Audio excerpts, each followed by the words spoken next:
Selamat bertemu kembali di channel saya.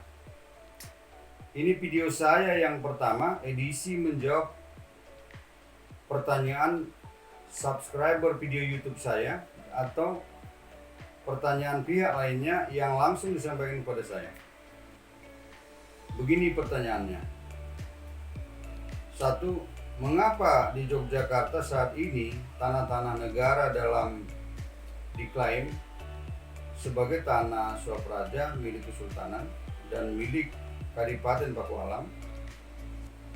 Pertanyaan kedua, mengapa saya sebagai warga negara Indonesia keturunan Cina, warga Yogyakarta, yang memohonkan hak milik atas tanah negara tempat berdirinya rumah tempat tinggal saya yang saya beli dengan harga yang mahal, tetapi kepada saya hanya diberikan hak guna bangunan selama 20 tahun oleh kantor pertanahan setempat karena mengikuti kebijakan Sultan Yogyakarta. Kedua pertanyaan ataupun permasalahan ini adalah menyangkut hal yang sama, yaitu adanya klaim dari pihak Kesultanan Yogyakarta dan Kadipaten Pakualam atas semua tanah negara yang terdapat di wilayah daerah istimewa Yogyakarta sebagai milik Kesultanan, Sultan Ground, dan milik Kadipaten Pakualam, Kadipaten Pakualam Ground. Jawaban saya menurut saya bahwa klaim Kesultanan Yogyakarta dan Kadipaten Pakualam atas semua tanah negara yang terdapat di seluruh wilayah Yogyakarta sebagai tanah swapraja milik Kesultanan dan milik Kadipaten Pakualam adalah tidak sesuai dengan peraturan perundang-undangan pertanahan yang berlaku di seluruh negara kesatuan Republik Indonesia, yang berlaku di seluruh provinsi yang ada di Indonesia, termasuk Provinsi Daerah Istimewa Yogyakarta, yaitu Undang-Undang Nomor 5 Tahun 1960 tentang Peraturan Dasar Pokok-Pokok Agraria atau UPA serta peraturan pelaksananya. Coba kita flashback atau kita pelajari sejarahnya. Memang di daerah istimewa Yogyakarta bahwa Undang-Undang Nomor 5 Tahun 1960 tidak berlaku sejak saat diundangkannya UPA, melainkan baru berlaku lebih kurang 24 tahun kemudian berdasarkan keputusan Presiden nomor 33 tahun 1984 untuk Peraturan Daerah Istimewa Yogyakarta nomor 3 tahun 1984 yang menetapkan bahwa Undang-Undang Pokok Agraria atau UPA berlaku penuh di daerah istimewa Yogyakarta mulai tanggal 1 April 1984. Mengapa demikian? Oleh karena pada saat berlakunya UPA,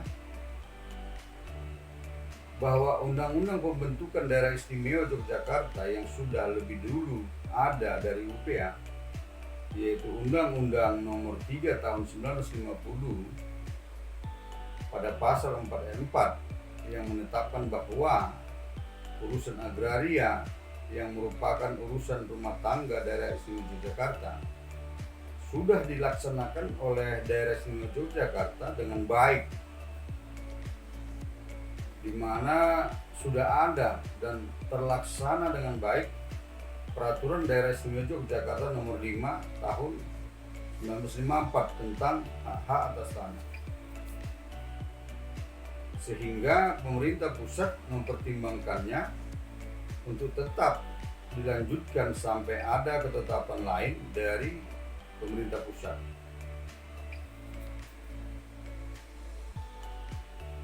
Pada bagian keempat UPA ditetapkan bahwa A. Hak-hak dan wewenang-wewenang atas bumi dan air dari swapraja atau bekas swapraja yang masih ada pada waktu mulai berlakunya undang-undang ini, dalam hal ini UPA,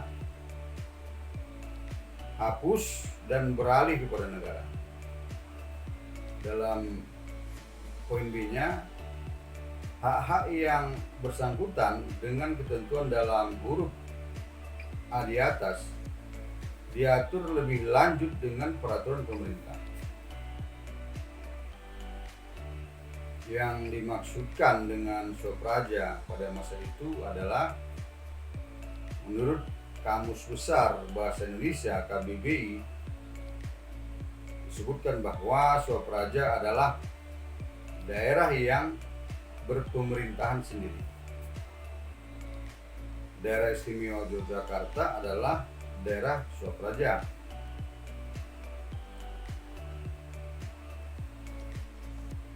Menurut Profesor Budiarsono, pakar hukum agraria di Indonesia, bahwa swapraja adalah suatu wilayah pemerintahan yang merupakan bagian dari Hindia Belanda menyelenggarakan pemerintahan sendiri di wilayah masing-masing berdasarkan perjanjian dengan pemerintah Hindia Belanda serta adat istiadat daerah masing-masing yang beraneka ragam. Yang kepala wilayahnya dengan sebutan sultan, sunan, raja, atau nama adat lain dalam Indische Staatsrecht 1855 pasal 21, swapraja ini disebut dengan Zerbestur. Dengan demikian, kesultanan, kerajaan, kadipaten, dan kesunanan adalah swapraja. Contoh konkret, Kesunanan Surakarta dan Kesultanan Yogyakarta. Di Kesultanan Yogyakarta, sebelum tanggal 1 April 1984, yaitu saat berlakunya UPA di daerah istimewa Yogyakarta, terdapat beberapa ketentuan kesultanan yang pada pokoknya menyatakan, satu, sultan merupakan pemilik tanah yang merupakan tanah keraton Yogyakarta. Dua, rakyat, warga masyarakat hanya punya hak sewa atau hak pakai yang biasa disebut mergesari, yang digunakan untuk pemukiman dan budidaya berdasarkan kakancing dari keraton dan kadipaten Pakualam. Tiga, jika sewaktu-waktu sultan menghendaki tanah, hak sewa atau hak pakai rakyat warga masyarakat, maka sultan dapat mencabut kembali sewa atau hak pakai rakyat warga masyarakat. Empat, tanah kas desa di wilayah daerah istimewa Yogyakarta merupakan pemberian dari pihak keraton Yogyakarta. 5, tanah milik keraton Yogyakarta adalah tanah yang belum diberikan haknya kepada rakyat, warga masyarakat, dan kepada pemerintah desa, sehingga siapapun yang akan menggunakannya harus meminta izin kepada pihak keraton Yogyakarta. 6, di daerah istimewa Yogyakarta tidak ada tanah negara, karena semua tanah negara adalah tanah tanah milik Kesultanan Yogyakarta dan Kadipaten Pakualam. Akan tetapi, keenam ketentuan Kesultanan Yogyakarta tersebut tidak berlaku lagi sesuai dengan ketentuan bagian keempat UPA huruf A. Artinya, hak-hak dan wewenang-wewenang Kesultanan Yogyakarta dan Kadipaten Pakualam atas tanah-tanah yang terdapat di wilayah daerah istimewa Yogyakarta hapus dan beralih kepada negara Kesatuan Republik Indonesia yang dikepalai oleh Presiden. Sebagai kepala negara juga merangkap sebagai kepala pemerintahan yang menjalankan negara melalui pemerintahan yang dipimpinnya.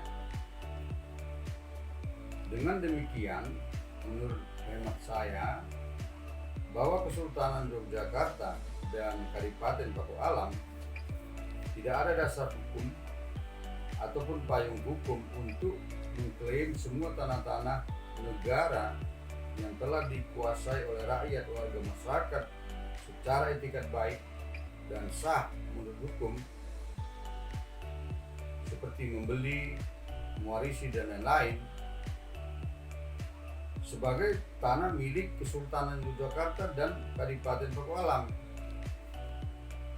Begitu juga kepada rakyat warga masyarakat, termasuk kepada warga negara Indonesia keturunan Cina yang memohonkan hak milik pada kepala kantor pertanahan kabupaten kota setempat, tidak boleh ditolak atau diberikan HGB hanya karena alasan adanya kebijakan atau peraturan dari pihak Kesultanan Yogyakarta dan Kadipaten Pakualam,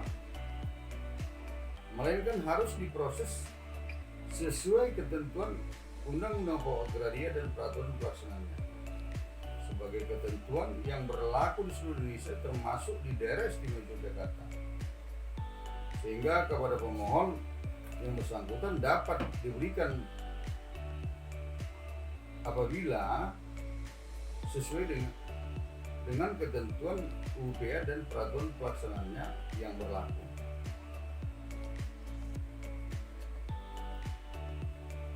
Menurut hemat saya, permasalahan tanah-tanah negara yang berasal dari Swapraja di daerah istimewa Yogyakarta, akar masalahnya adalah karena peraturan pemerintah yang secara khusus mengatur lebih lanjut tentang hapusnya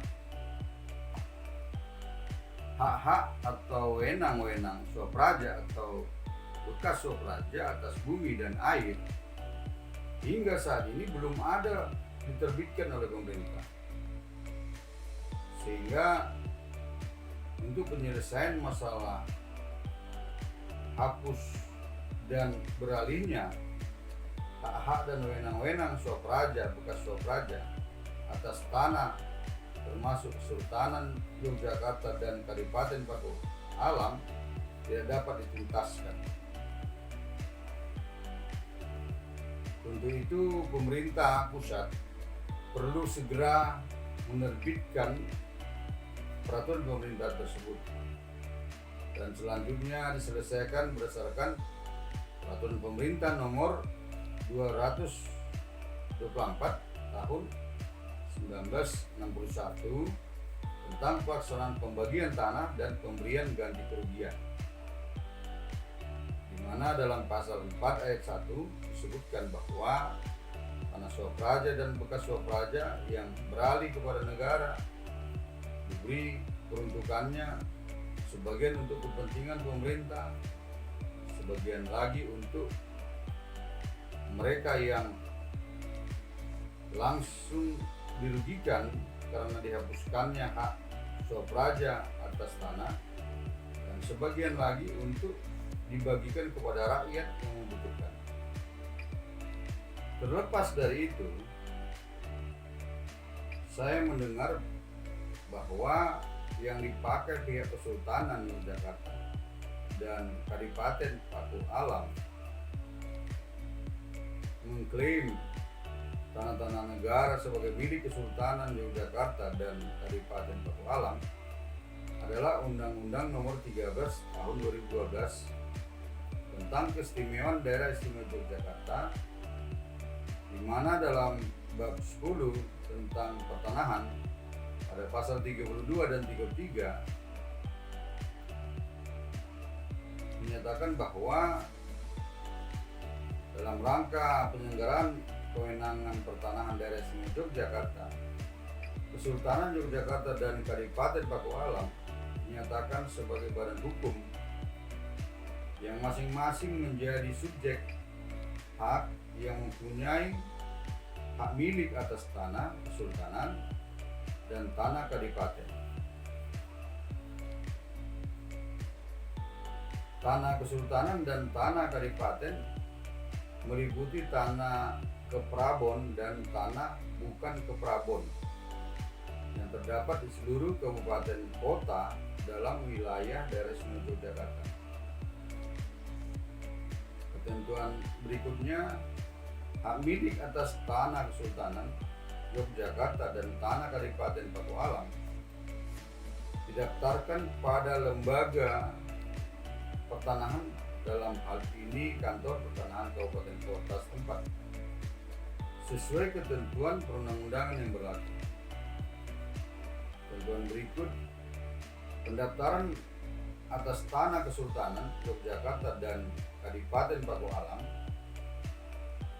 yang dilakukan oleh pihak lain wajib mendapatkan persetujuan tertulis dari Kesultanan Yogyakarta untuk tanah Kesultanan Yogyakarta dan persetujuan tertulis dari Kadipaten Paku Alam untuk tanah Kadipaten Paku Alam.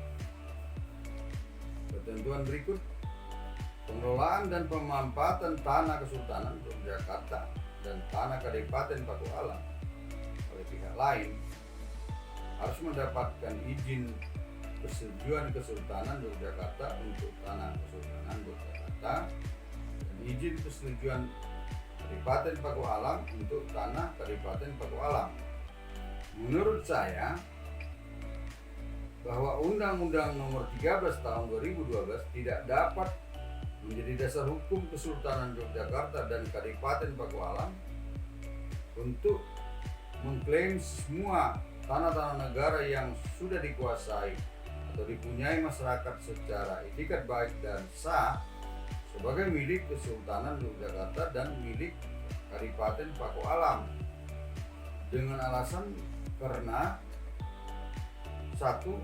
Pasal 32 ayat 4 Undang-Undang Nomor 13 Tahun 2012 secara tegas telah menyatakan bahwa tanah Kesultanan dan tanah Kadipaten adalah meliputi tanah keprabon dan tanah bukan keprabon yang terdapat di seluruh kabupaten kota dalam wilayah daerah istimewa Yogyakarta.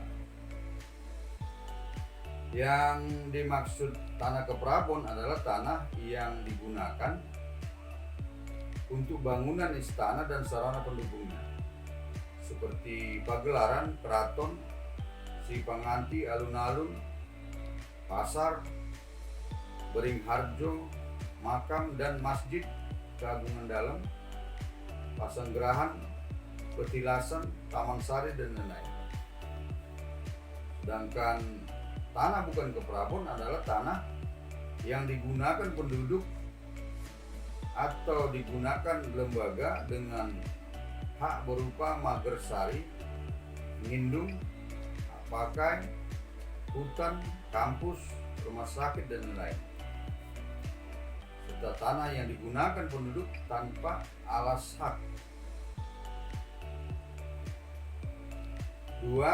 Dalam konsiderasi mengingat Undang-Undang Nomor 13 Tahun 2012 tidak ada menyebut Undang-Undang Pokok Agraria. 3. Dalam ketentuan penutup Undang-Undang nomor 13 tahun 2012 juga tidak disebut bahwa bagian keempat Undang-Undang Pokok Agraria tidak berlaku di daerah istimewa Yogyakarta. 4. Begitu juga ketentuan pasal 32 dan 33 Undang-Undang nomor 13 tahun 2012 tidak ada menyebut bahwa tanah-tanah Kesultanan Yogyakarta dan tanah Kadipaten Paku Alam yang dahulu beralih ke tanah negara kembali menjadi tanah milik Kesultanan Yogyakarta dan tanah milik Kabupaten Paku Alam. Artinya, jika Kesultanan Yogyakarta dan Kadipaten Paku Alam hendak memiliki tanah, maka harus membeli atau membebaskan mengganti rugi tanah yang dibutuhkannya kepada yang berhak. Kemudian memohonkan sertifikat hak milik ke kantor pertanahan kabupaten kota setempat. Permasalahan tanah-tanah negara di Yogyakarta terjadi karena adanya perbedaan persepsi antara pihak Kesultanan Yogyakarta dan Kadipaten Paku Alam dengan pihak rakyat atau warga masyarakat. Maka rakyat warga masyarakat yang merasa dirugikan dapat menempuh mekanisme hukum dan konstitusional, yaitu menggugat di pengadilan, menggugat di Mahkamah Konstitusi bahwa Undang-Undang nomor 13 tahun 2012 tidak ada membatalkan Undang-Undang nomor 5 tahun 1960 untuk berlaku penuh di daerah istimewa Jakarta, dan atau bahwa ketentuan pasal 32 dan 33 Undang-Undang 13 tahun 2012 tidak bermakna bahwa semua tanah-tanah negara adalah milik Kesultanan Yogyakarta dan milik Kadipaten Paku Alam. Demikian dan semoga bermanfaat. Silakan menekan tombol like, subscribe, dan membunyikan lonceng serta share video ini kepada pihak lain, orang lain. Selanjutnya dipersilakan membuat komentar dan atau pertanyaan-pertanyaan mengenai hukum dan pelayanan pertanahan melalui kolom komentar dalam YouTube ini atau melalui WA 0812 512 40.000 atau melalui email harlen@gmail.com yang akan saya jawab dan atau menjadi masukan untuk materi dalam video-video saya selanjutnya. Sampai jumpa pada video saya selanjutnya. God bless us. Terima kasih.